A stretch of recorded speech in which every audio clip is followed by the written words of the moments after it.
Hello, I'm Tony Two Shoes, and I'm gonna show you the shoes that I use for my half marathon training session. For this video, I'm gonna flip the script a little bit, and I'm gonna show you the shoes that I use for my last half marathon training session. In April, I ran the Newport Half Marathon in Rhode Island. Yup, the Windy City in the Sunshine State. This was my first half since last year, almost to the date. So this would be my longest run since then. For this half marathon, I was aiming to run my personal best. So all this stuff was very important. Now, as far as rotating shoes go, what's the point?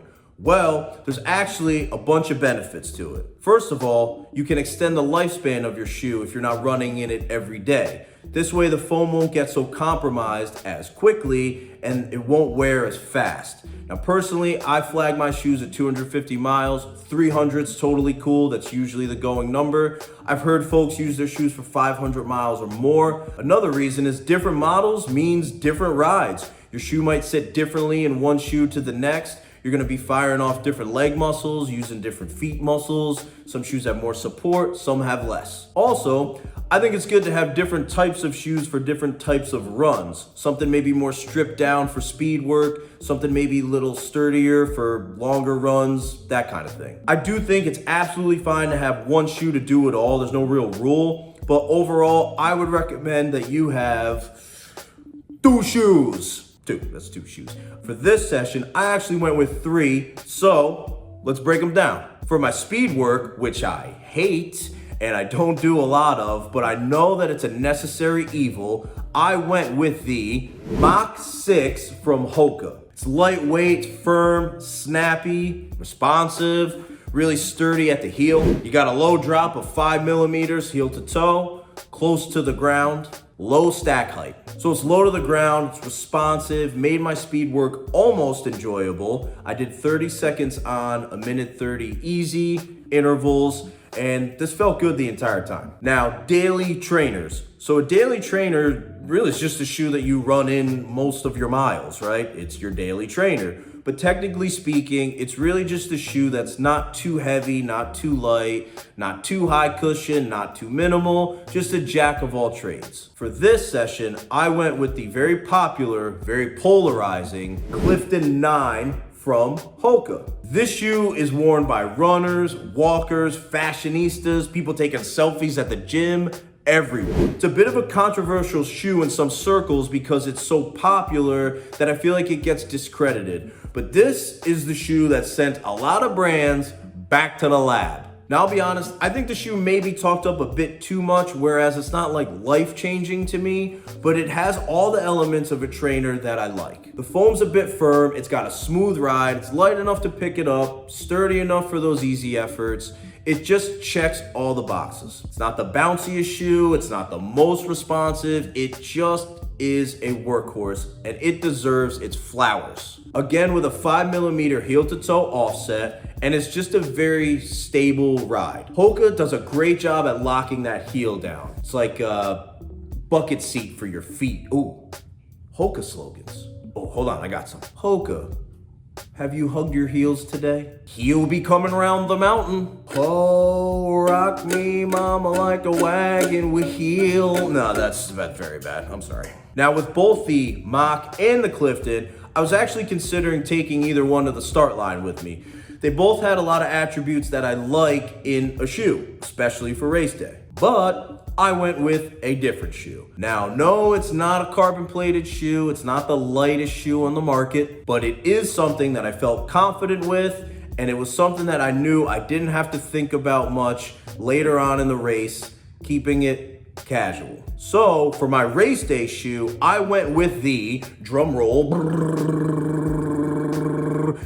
Adamo V7000 from Diadora. This high mileage trainer, hand assembled in Italy by my uncle. I don't know if the guy's my uncle, he hasn't answered my letters, was my shoe of choice. This took me up and down the hills, and there were a lot of them, and the coast of Newport. So sure, it's a daily trainer, but I gotta say, trainers on race day is a big flex, and a shoe made in Italy. Diadora tells me that this shoe is handcrafted at the base of the Dolomites. I don't even know what that means. It just sounds really epic. I really enjoyed this shoe on race day. It kept me confident. This shoe has accompanied me for many long runs leading up to this race, so I was really happy to put this in my suitcase. Now, it runs a touch narrow, but it really just feels locked in, so I was really happy with that. The heel counter, again, sturdy, and the foam, a little on the firmer side, but at the ball of the foot, it's a little softer and has a really nice bounce to it. So just a solid, fun ride the whole time. Easy to pick up the pace. I also kind of like the look of it, and the fact that it's made in Italy is pretty cool. I'm Italian, so that's all a bonus, but this just checked all the boxes. I'm also happy to announce that I ran my personal best half marathon. This course was also much hillier than my previous best time,